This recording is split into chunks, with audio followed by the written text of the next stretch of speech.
welcome to Connections Radio Show, where we talk about ideas that matter. I'm glad you've made the connection and are with us today.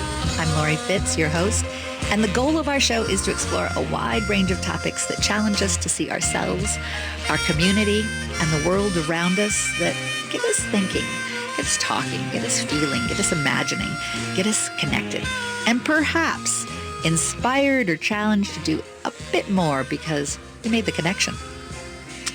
Our topic today is exploring peace. And what better day to do that than the time that we have to honor Martin Luther King Day, which will be on Monday, January 21st. But here on the 19th, we're here to talk about what does peace mean and how does peace matter and how do we achieve peace and how do we work towards peace. We have wonderful people who are joining us to talk about that. We have Mark Ristow, who is the peace advocate and author of A Hero Dreams. And I didn't pronounce your name wrong. Ristow. Ristow, thank you. You got it. I default to Ristow. I don't know why, but it's Ristow. Perfectly okay. Ristow. I also have Community Weavers in Equity and Social Justice. I have Kate Towle. Welcome, Kate. Hi, Toll. Glad you're here. Toll. Yes. Having fun with names today. I was just corrected recently. And Antonia Apolinario Wilcoxon.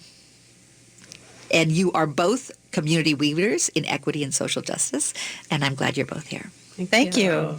And we have Rose McGee. Rose, who is the founder of Sweet Potato Comfort Pie. Good morning. So glad you're here. Now, I also want to do a special welcome to Mark and Kate and Antonia, because you are my co-producers for this show and for two other shows in 2019. And you want to share, Kate, the mission that you have as a group in sharing this series on peace? Yes, we are the Dream Weavers. We are three writers and artisans of peace who've come together to honor humanity's tapestry, explore what causes it to become unraveled, and spark new ways to weave a collective dream worthy of the human spirit. And in this first show, in this first segment, we're talking about the beloved community. And what better way to look at that than from a dream weaver perspective? So tell me about it. Tell me about Martin Luther King's vision for beloved community and how you resonate with that. Well, we thought that too. We thought that this being Martin Luther King weekend and holiday of service, that it was a great weekend to introduce our work. And we know that Dr. King talked about the beloved community. It's actually a form of connection that awakens the social self. So we have our private self and we have our social self, and we have to ground that in shared humanity. Martin Luther King actually got the idea from an American theologian, and his name was Josiah Royce. He lived from 1855 to 1916, and he was the founder of the Fellowship of Reconciliation, so he offered that term first. Dr. King took that word and phrase, and he recognized the importance of enforcing civil rights and economic justice. But he went one step further. He wanted to bridge the divides of prejudice and mistrust to seek reconciliation. And that's a whole other level of building community. But in this beloved community, there is a sense of reconciliation. You know, there is a sense of how do we all come together, and what does that mean, you know, for all of us to be working towards equity. In an earlier conversation, we talked about, and you're going to have to help me with the pronunciation with this one, Ubuntu. Very good. Ubuntu. Yes. And Antonio, you had first shared with me about Ubuntu. But Kate and Antonio, tell me more about this concept. Okay, well, first of all, it's great to have Rose McGee here with Sweet Potato Comfort Pie. She's the founder and a pie-lanthropist, and we ground our work in Ubuntu. We were inspired by this word. It's a Zulu word, and it's the spiritual foundation of African societies. And it means I am because you are. You are because I am. It means so we exist in relationship. Absolutely. It means I am who I am because of who we are. So we have to get both pieces of that healthy. We have to get the I healthy, and we have to get the we healthy.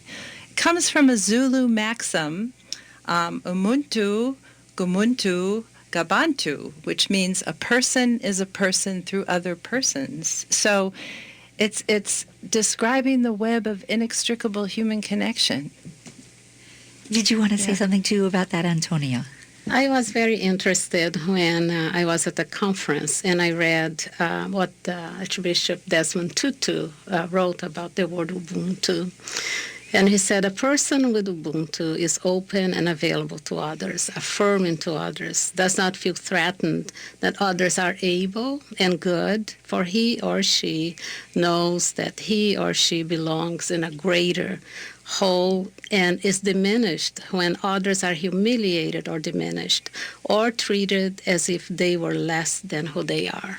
So it's that shared understanding, that shared experience that we are really linked and there is no separation. You know, in our society, so often it's about the individual and it's about individual achievement. But even with a lot of achievement, there's not really I have noticed that folks that strive for individual achievement don't necessarily feel happy, don't necessarily feel connected, don't necessarily feel that sense of Ubuntu, of existence because of a relationship that allows us to be. Yes. Well, and there are so many health implications that we're finding. It's amazing when you start to study Ubuntu and the impact of a healthy community. And this isn't about people coming together who believe the same things and want to feel part of a group. That can create groupthink and some unhealthy things. Sure. This isn't about fitting in. This is about coming into community and being fully who you are, and finding a space that recognizes you and honors you as you are. And the gifts that you bring. Yeah, and it's interesting we have Rose here because there is a concept, a theory called the Rosito effect for a town in Pennsylvania that had an unusually low rate of heart disease. And they attributed that to a caring, active community. It was a community with a very close web of connections, and they found when they studied the community in Pennsylvania that the people had a lower rate of heart disease. Mm-hmm. So this has health implications. When you talk about capitalism, we're finding that there are pieces of that we have to really rework in our society. Just to bring in some more history, in Native American nations that flourished in 1000 A.D., there were a couple of tribes called the Anasazi and Cahokia tribes, and they rotated their services in community. They changed roles to help the whole. So they did building, planting, making tools. Everybody was able to do all those things. And it helped them flourish. It strengthened the social fabric of the tribe. And they saw themselves as individual spirits with many skills, not just in one role. So I think this builds our capacity. And that's a really healthy thing for everybody. And just another thing on that, there's molecular and biological evidence of our oneness. When two living heart cells are taken from different people and placed in a petri dish, they will over time find a third common beat. And so we can draw our vitality and strength from these glimpses into community fabric. And beloved community. Tell me more about how you see this as a beloved action. Well, back to Dr. King and his wanting to get to the point of reconciliation. So the beloved community would be achieving that reconciliation. It would be what that looks like. And it is a dream. It remains a dream, but it's when we really do understand our deep connectedness with one another. And that comes from a place of respect, and it comes from a place of respecting ourselves. So if we have internalized oppression or we have internalized violence, and we can come to that respect through others loving us from a beloved community, then we can get to a place where our minds, our hearts, and our spirits are integrated. And we start to see that we're part of a loving web of connection that relies and flourishes on our contributions. And is indispensable to each other. Absolutely. And that sense that one is not better or greater than, but what that equality means and what that respect means and places at the table. Do we all have that place at the table? Well, I know that you want to be promoting something that you care very deeply about that we'll also be talking towards the end of the show. But tell me a little bit about your own experience in working with the Sweet Potato Comfort Pie and how that celebrates the beloved community. Well, it's remarkable. Today we'll be baking 90 pies to celebrate Martin Luther King's 90th birthday. This is our 5th annual holiday of service in Golden Valley at Brookview Community Center. And it's exciting for us. We're bringing together over 30 volunteers who work together in the kitchen, and they take on different pieces. Most of the people in the kitchen can fulfill those different roles, as we were talking about. And the goal is to bake these pies, but also in between baking sessions, we have dialogue about our pie identity and the different parts of the different ingredients of the pie and the different ingredients within us that strengthen our communities.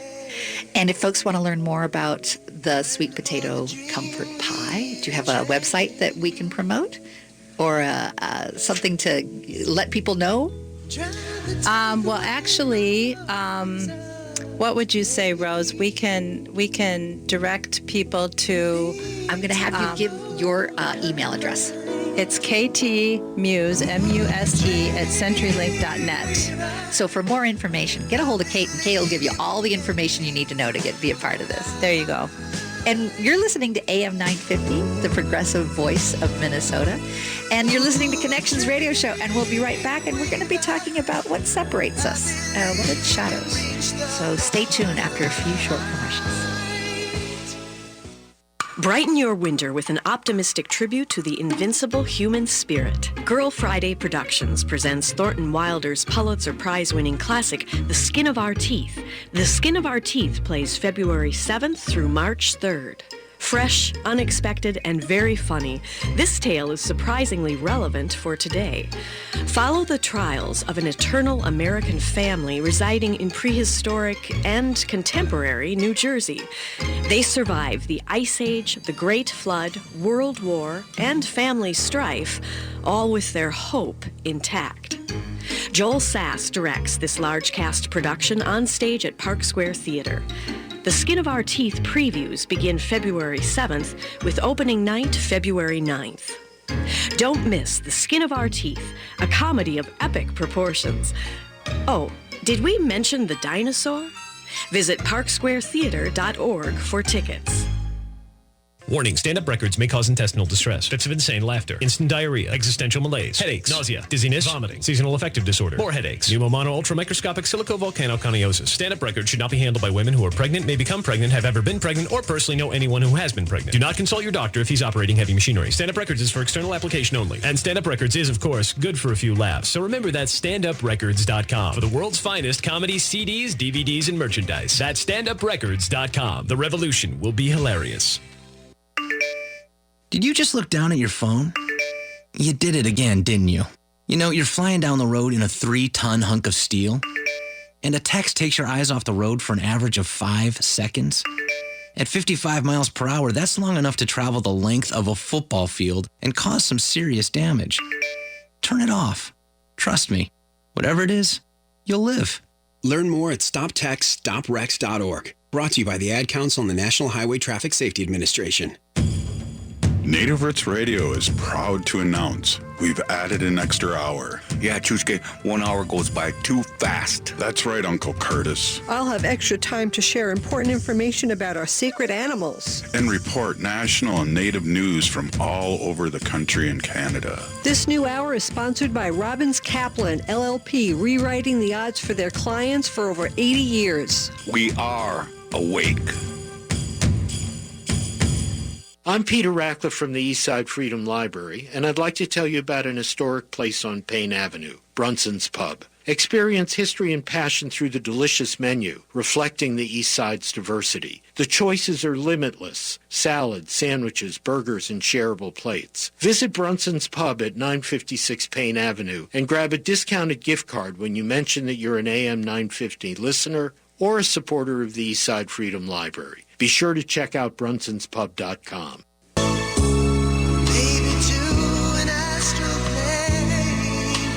Good morning. And welcome to Connections Radio Show, where we talk about ideas that matter. And we also have the Dreamweavers. As you heard in the song, we have a group that are coming together that share their visions of peace. Artists and writers that care about peace, and we're going to have a series that's kicking off with this show that explores peace.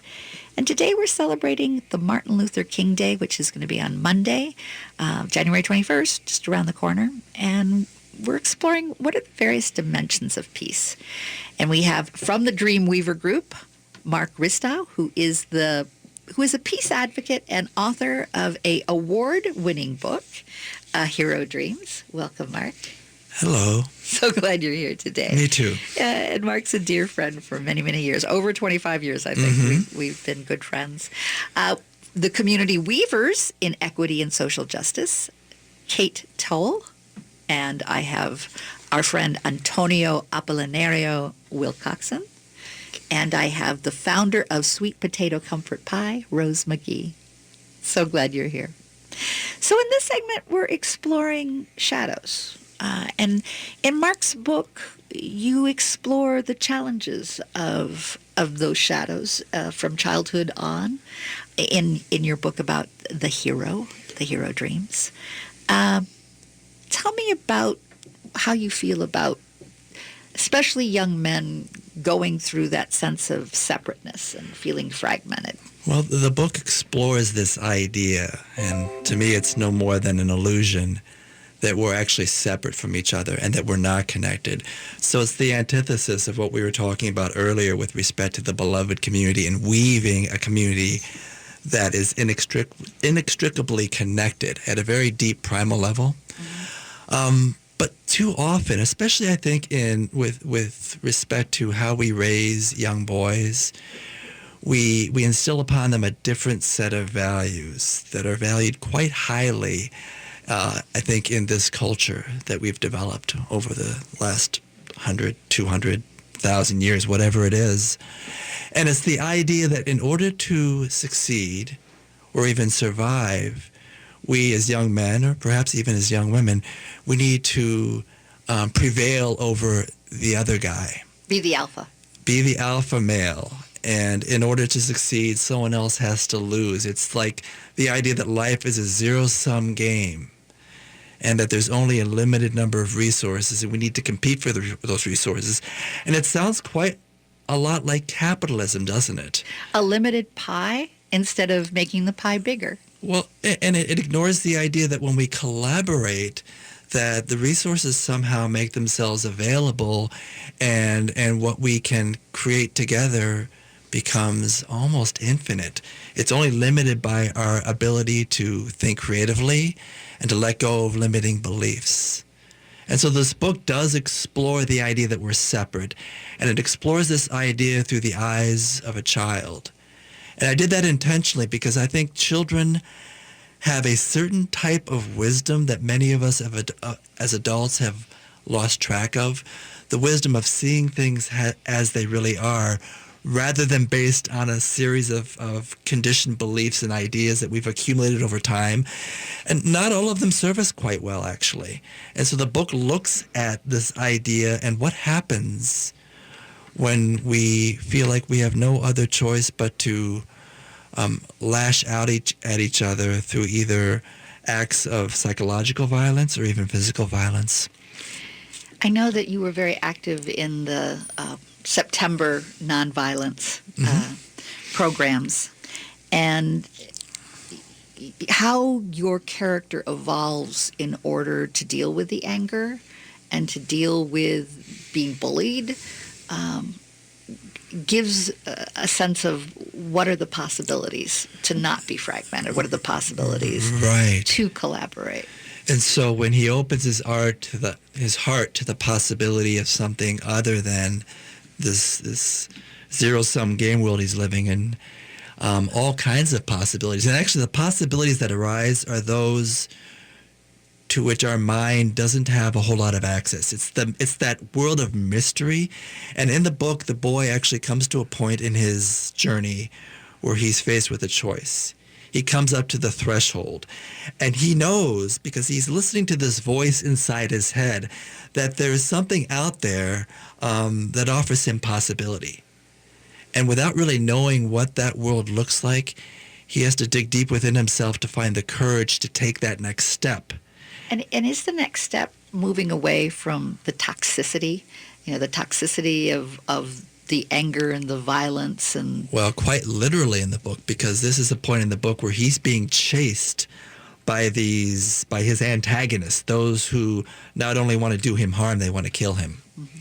So he's literally and metaphorically leaving that toxicity behind, and by taking that step across the threshold, he's embracing a new consciousness. He's willing to transform the way he is in the world.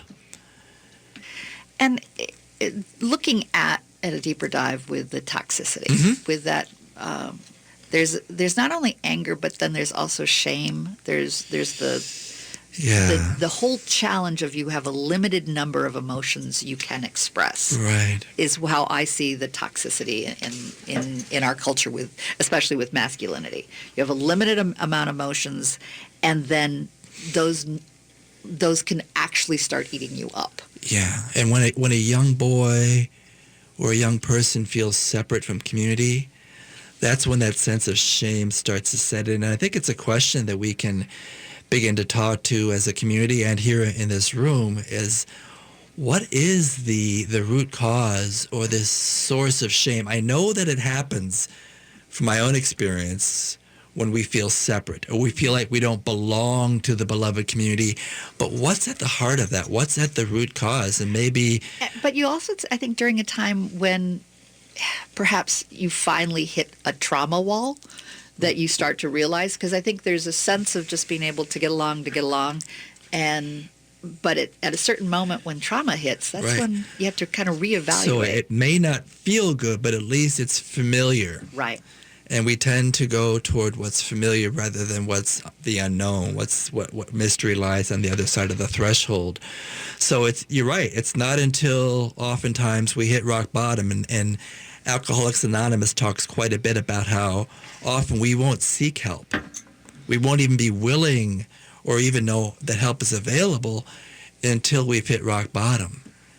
And it's that sense, it's that idea of having the courage to ask for help from the community. And to be aware that there are other choices.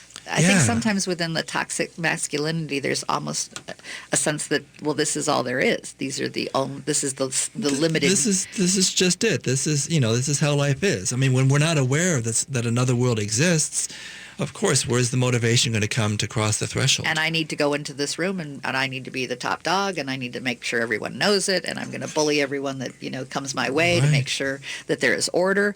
And somehow there's a sense, well, that's the way it's supposed to be, until we question into it, going, is there more? Can there be more? And what could that look like? But I think in a conversation, and we're coming down to the end of the segment, that I had with Kate at one point, is sometimes you have to look at those shadows. You have to look at that pain in order to say... You have to be willing to walk through the dark of night to embrace the light of the morning. And with that, we're going to take a short break, but come back, because we're going to keep talking about how to move from isolation into community. You're listening to Connections Radio Show here on AM 950, the progressive voice of Minnesota. Hi, Hi, I'm Rose McGee, founder of Sweet Potato Comfort Pies. I invite you to celebrate Dr. Martin Luther King Jr.'s 90th birthday and our Sweet Potato Comfort Pies 5th annual holiday of service. We'll experience the deep roots of African American culture and its time-tested practice for fostering healing and constructive action. In the South, where Dr. King led his groundbreaking work for civil rights, sweet potato pie has always been the sacred dessert of Black culture. On Saturday, January 19th at Calvary Lutheran Church in Golden Valley, volunteers will bake 90 pies in honor of Dr. King. Then on Sunday, January 20th at Brookview Community Center in Golden Valley, community members will share their own stories to promote racial solidarity and healing, and together we'll determine who to recognize with a pie for comfort or courage. So to bake, register, or donate, please email us at sweetpotatocomfortpies@gmail.com. Together, we'll keep our eyes on the pies. This is New Beginnings, hosted by award-winning broadcaster and speaker Freddie Bell. Freddie, this generation of the baby boomers, people are living longer, so the baby boomers are taking care of elderly parents. Let's talk about your health, and specifically, let's talk about Medicare. Our show features the concerns of America's 78 million baby boomers in employment, finance, health and nutrition, and even entertainment. Catch New Beginnings with Freddie Bell, Saturdays at 11 on AM 950, the progressive voice of Minnesota. Connections Radio Show is all about tapping into our hardwired hunger to connect. We examine meaningful connections to ourselves, our community, and the world around us. By opening the door to innovative insights by a wide variety of interesting guests, we'll make the connections to something bigger than ourselves. Join me, Lori Fitz, your host of Connections Radio Show, and together we'll make the connections. Saturday mornings at 9 a.m. on AM 950, the progressive voice of Minnesota. The stage is set with a motionless tableau, the actors frozen in mid-action, their faces conjuring up an ancient frieze. At the snap of fingers, the spell is broken. The statues spring to life and Antigone begins. Park Square Theater presents Antigone on stage February 1st through March 3rd. A reimagined adaptation of this classic Greek drama explores civil disobedience, fidelity, and a family torn apart by pride. This electric production brings the action directly on stage with an all-female cast playing the roles. The battles between the laws of the gods and the laws of the people rages. Who is right when all are certain? What are you willing to die for? Be a part of this epic event at Park Square Theater in St. Paul. Tickets and more at parksquaretheater.org. That's parksquaretheater.org. With your AM 950 weather, I'm Hunter Haas. Saturday, sunny with a high near 9. Sunday, chance of snow, mostly cloudy with a high near 12. And Monday, cloudy with a high near 21. Standard Heating is celebrating 89 years of business this January, and you can save over $1,900 on a high-efficiency furnace and AC or boiler. Find more anniversary savings at StandardHeatingDeals.com. Standard Heating and Air Conditioning, comfort you deserve.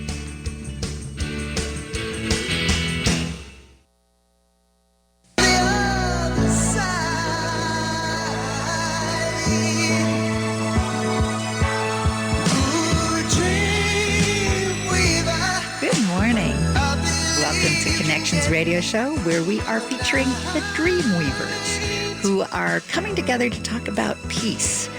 As you know, I'm Lori Fitz, your host, and you're listening to Connections Radio Show. And our topic today is exploring peace, with Martin Luther King Day coming up right around the corner on January 21st, this Monday. We have Mark Bristow, who just shared with us about his vision of peace. He is a peace advocate and author of A Hero Dreams, and shared a little bit about his book, The Hero Dreams. I encourage you, if you missed that, go to our podcast and listen up. We also had our friend Kate Towell, who is a community weaver on equity and social justice, share her insights on what does it mean for beloved community as we look to celebrate Martin Luther King's legacy. And in this segment, Antonia Apollinario Wilcoxon will be also sharing about moving from isolation into community. And one way that we celebrate that will be talked about in the fourth segment with Rose, who is the founder of Sweet Potato Comfort Pie, and how that takes place in community. Antonia, tell me about your sense of moving from isolation into community. We talked about Martin Luther King's vision. Mark talked about the sense of isolation, especially that men can have, and not knowing how to be in collaboration. Tell me about your ideas. I think that Dr. King reflected best, and when he talked about the beloved community, he was not necessarily dreaming that we're going to reach paradise and everything is going to be just fine. First, we need to do that deep examination, just what Mark demonstrated for us, and looking at the root causes. What causes us to become so separate and sometimes not as loving to each other? Sometimes it's shame. What are some of the things that we feel either guilty about or that we know that lives within us and we're not so proud? I love Brene Brown's work in which she developed a shame resilience theory. And I'm not going to read everything, but let me pause here just for a second. A shame resilience. So this is how we can become resilient against feeling shamed. How we can acknowledge that shame and still overcome it so that we can build community, because sometimes we're isolated because we don't want to be vulnerable, we don't want to be fragile in order to reach out to the other. So is there part of her quote that you'd like to share? Well, I think that she talks a lot about how shame is you're bad. That's how we sometimes describe it. You're disposable. In other words, instead of thinking of you did something, you are capable of doing something good. When people ever change, it's when they come to realize that I have experienced that shame. I am responsible for the pain that I may have caused, but this does not necessarily need to separate me from the other. So it's more than empathy, isn't it? It's a recognition. Shame is actually, as Brene writes, is the opposite of empathy. Yeah. When you move away from shame, you're more empathic with the other. You're walking into someone else's shoes. Because I remember someone telling me about there was a tribe in Africa where you actually had to have your ankle broken in order to be a leader. And that was to encourage a sense of empathy, that we're all broken in some way, shape, or form. So how do we become whole together? And that acknowledgement is what puts us at the same level. I think that when we do circle practice, for example, we are shoulder to shoulder. Nobody's sitting at that head table. Mm-hmm. Everyone is sitting around the circle, and that's when we start to really be in community, not as individual, but as a collective. And have you experienced that sense of what that looks like in a practice, in a day-to-day, and something that's happened that you went, yes, this is a sense of community. This is how we can overcome that sense of isolation? I think my previous work for a state agency in which I was trying to bring a deeper understanding about why do we have such disparities between certain populations in the state of Minnesota receiving publicly funded services and not others. And when we come into a room to discuss that, the first discussions are extremely difficult, because you have a collection of emotions in this space. Because people don't want to feel guilty. People do not want to feel guilty. They do not want to be assigned a responsibility that they don't find fair. And at the same time, it's all operating, I think, on the surface, because as the days went by in which we continue to meet, there was a shared understanding and a shared resolve that we need to find solutions, but we need to find solutions together. And that's the community. Does it also happen that when we start hearing each other's stories? I've always believed that when you start to hear someone's story and you can relate to that story, that's also when your heart opens and wants to be in more collaboration. Extremely important and very powerful, because you can see within a room when those start to listen to what it is to receive publicly funded services and what experience did I have, that person on the other side of the room never imagined that that's what was happening. So then you have the stories that are woven together. They become everyone's stories. Mm-hmm. When you understand someone's story, it can also become your own story. And that relatability, I think, allows us to go beyond. And then getting back to that what we talked about in the first segment, that I am because you are, that sense of we becomes more real. Ubuntu, yes. Ubuntu. And it's what Dr. King really talked about, that we are tied together in the single garment of destiny, caught in an inescapable network of mutuality. Excuse me, my English. Oh, no. But it's just very true that when we come to a level and we say, I'm not that much superior to you, and I'm not that inferior to you either, but we're in a mutual understanding.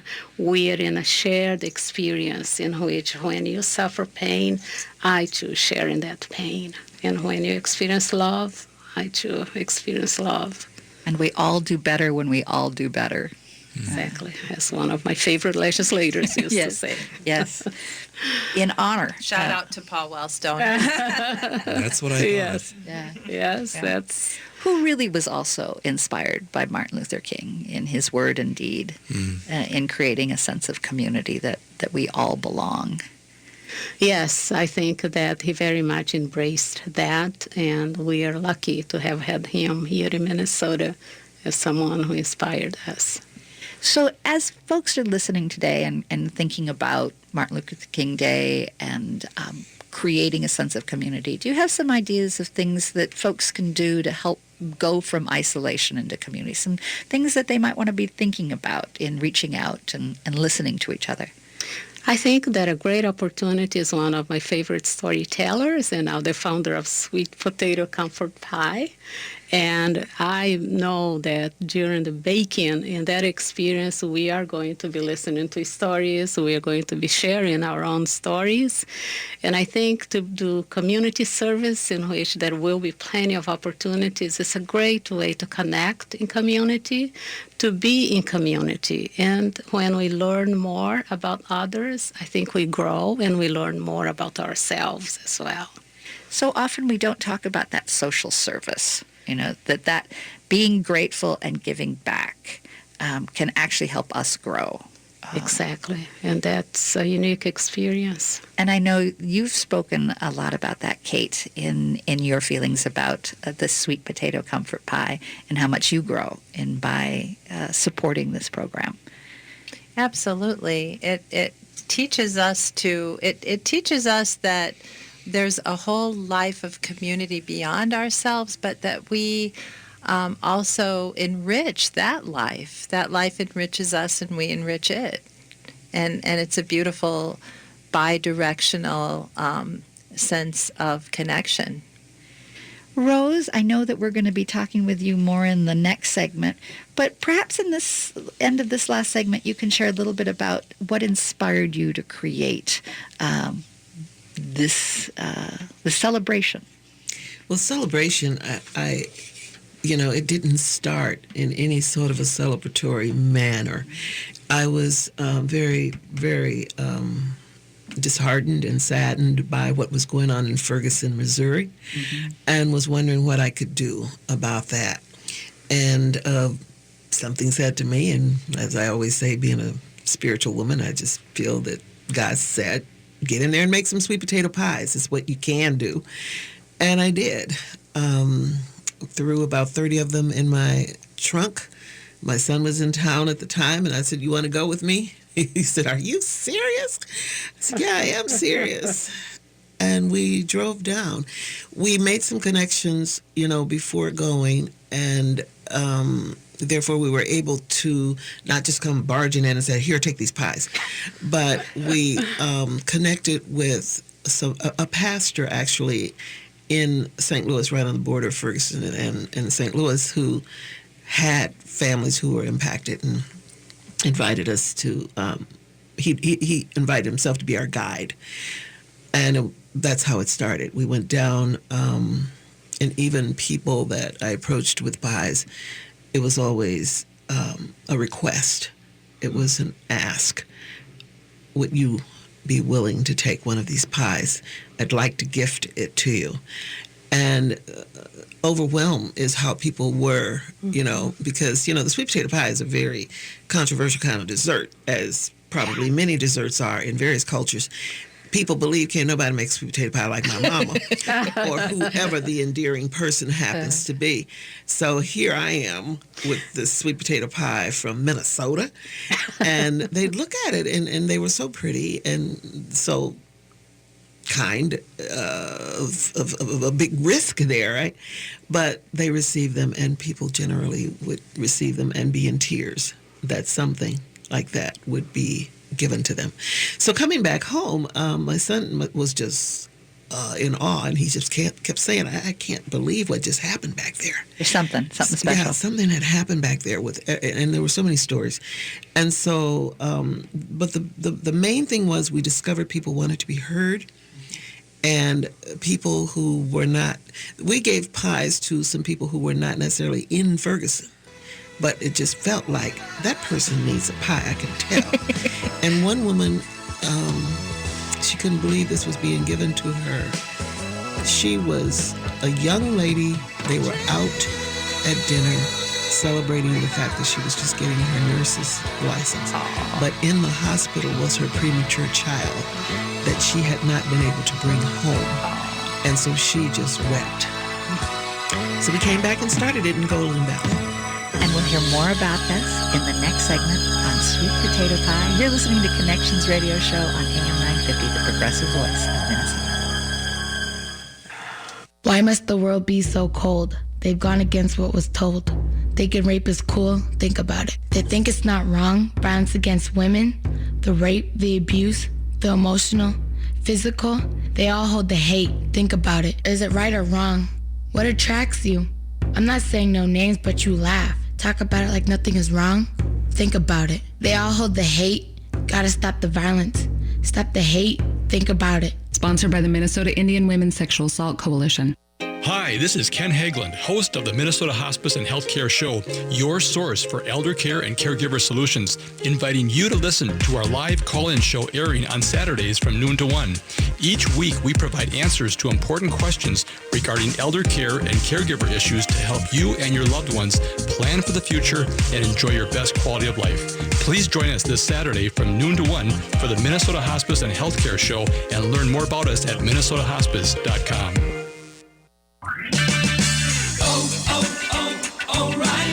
Defend your vehicle from harmful elements and restore shine with Armor All Canister Wipes. Right now at O'Reilly Auto Parts, pick up Armor All Canister Wipes for $3.99. Easily remove dirt, dust, and grime with Armor All Canister Wipes on sale for $3.99 at O'Reilly Auto Parts. Better parts, better prices every day. Limits apply. See store for details.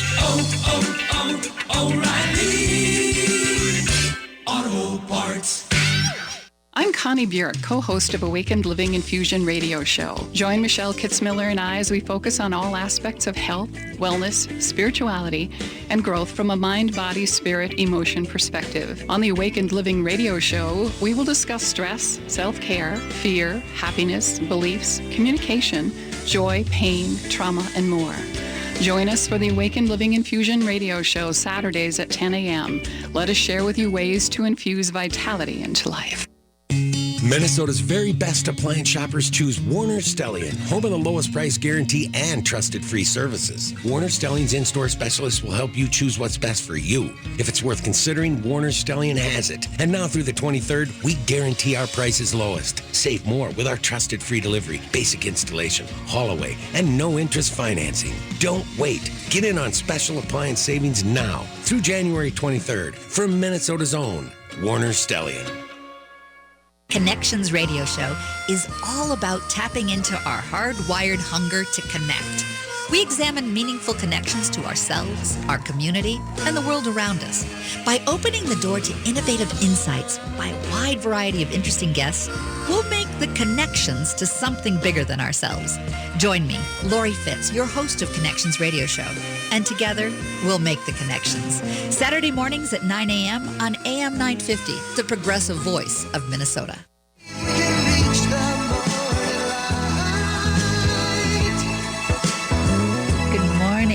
Welcome back to Connections Radio Show, where we talk about ideas that matter. And today we're talking with Dreamweavers. Dreamweavers who want to talk about peace. They are artists, they are writers, they are advocates, they are thoughtful souls that are bringing together ideas for us to talk about. And especially this weekend, as we're getting ready for Martin Luther King Day on January 21st, we have great people. Mark Ristow, peace advocate and author of A Hero Dreams. Welcome, Mark. We have the Community Weavers in Equity and Social Justice, Kate Toll, and Antonia Apollinario Wilcoxon. Welcome. Thank you for your sharing. And we have Rose McGee, who is the founder of Sweet Potato Comfort Pie, who was sharing in the last segment how you got started and how you took these wonderful sweet potato pies down to Ferguson when folks really needed it, when their hearts were perhaps feeling isolated and anger and frustration, and you brought community, and you brought community through pie. More so, and thank you, more so when I got back home to Minnesota to determine what do we do right here, because our communities tend to function in denial, and wanted to be able to bring our folks together in Golden Valley in particular, because that's where I live, in a way where they could start getting to know each other, and as we've talked about already, getting to hear each other's stories.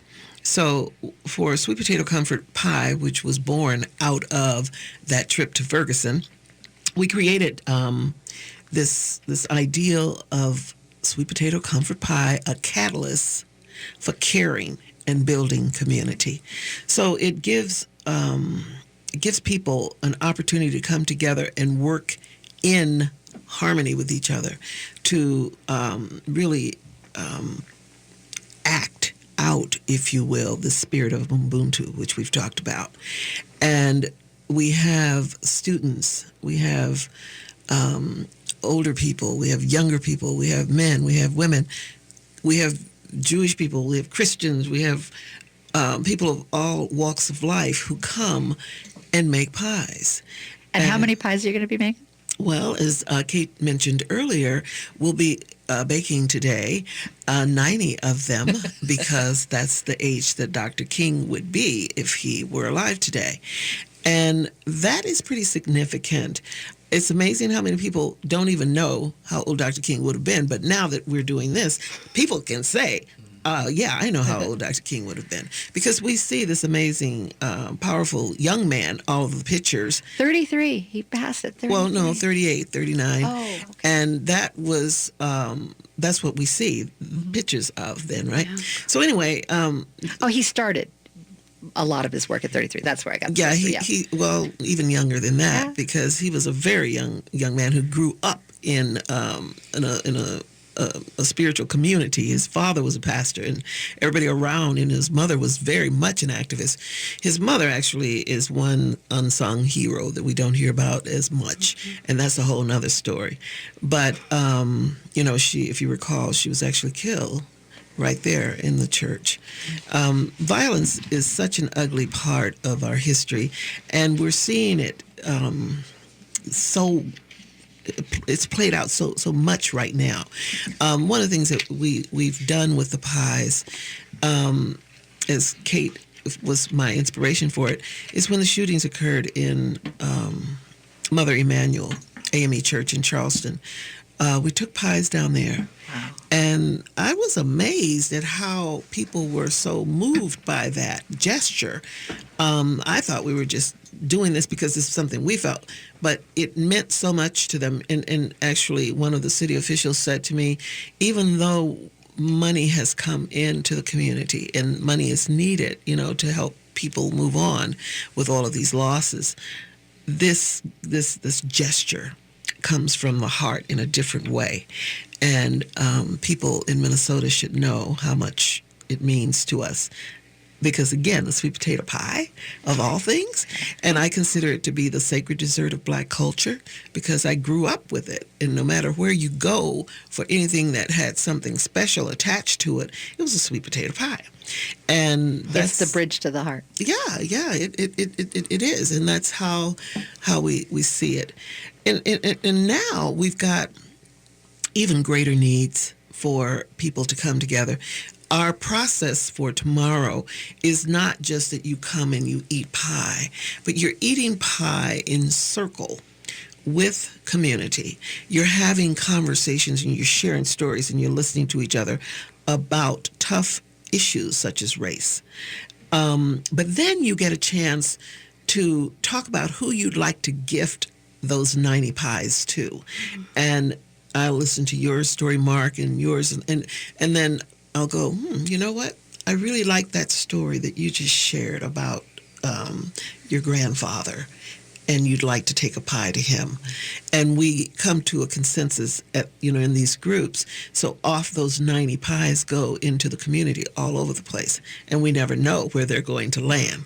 And so that's networked through stories. Yes, and that's another a unique piece to this whole concept. So we want people to leave inspired.